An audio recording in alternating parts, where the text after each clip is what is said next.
Assalamualaikum warahmatullahi wabarakatuh.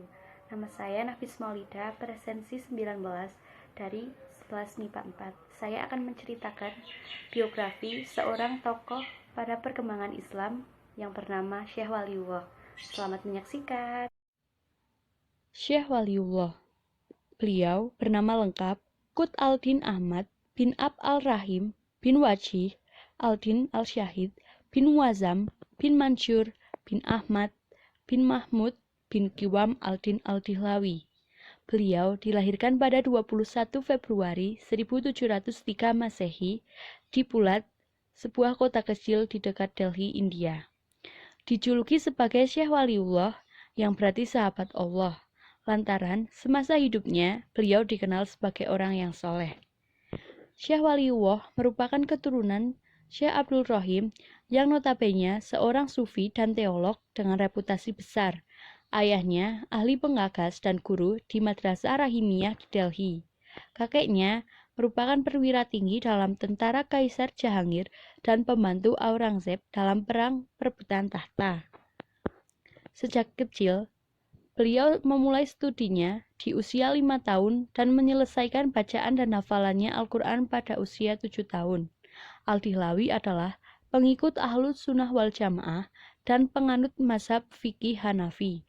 Syekh Waliullah menerima gelar akademik dan pendidikan rohani daripada ayahnya. Selain hafal Al-Quran, ia memperoleh pengetahuan tentang tafsir, hadis, spiritualisme, mistisisme, metafizik, logik, dan ilmu kalam. Setelah memperoleh berbagai ilmu pengetahuan, Syekh Waliullah al-Dihlawi sempat mengajar di madrasah ayahnya selama 12 tahun. Namun, lantas berangkat ke Saudi pada 1730 untuk pendidikan tinggi. Semasa hidup, Syekh Waliullah al-Dihlawi merupakan seorang intelektual yang produktif menelurkan karya. Ia menulis secara menyeluruh di fikih dan hadis. Menurutnya, manusia secara alamiah adalah makhluk sosial sehingga harus melakukan kerjasama antara satu orang dengan orang lainnya.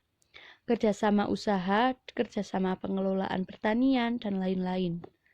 Islam melarang kegiatan-kegiatan yang merusak semangat kerja sama ini, misalnya perjudian dan riba. Kedua kegiatan ini mendasarkan pada transaksi yang tidak adil, eksploitatif, mengandung ketidakpastian yang tinggi, dan beresiko tinggi. Syekh Waliullah al-Dihlawi menganggap kesejahteraan ekonomi sangat diperlukan untuk kehidupan yang baik. Dalam konteks ini, ia memilih kebutuhan manusia, kepemilikan, sarana produksi, kebutuhan untuk bekerja sama dalam proses produksi, dan berbagai bentuk distribusi dan konsumsi. Selain itu, Al-Dihlawi membahas perlunya pembagian dan spesialisasi kerja, kelemahan dari sistem barter, serta keuntungan dari penggunaan uang sebagai alat tukar dalam konteks evolusi masyarakat dari primitif ke negara maju. Poin penting dari filsafat ekonominya adalah bahwa sosial ekonomi memiliki pengaruh yang mendalam terhadap moralitas sosial. Oleh karena itu, kejujuran moral diperlukan untuk membantu tatanan ekonomi. Berdasarkan pengamatannya terhadap perekonomian di Kekaisaran India, Al-Dihlawi mengemukakan dua faktor utama yang menyebabkan penurunan pertumbuhan ekonomi. Pertama, keuangan negara dibebani dengan berbagai pengeluaran yang tidak produktif. Kedua, pajak yang tidak dibebankan kepada pelaku ekonomi terlalu berat sehingga menurunkan semangat berekonomi. Menurutnya, perekonomian dapat tumbuh jika terdapat tingkat pajak yang ringan yang didukung oleh administrasi yang efisien.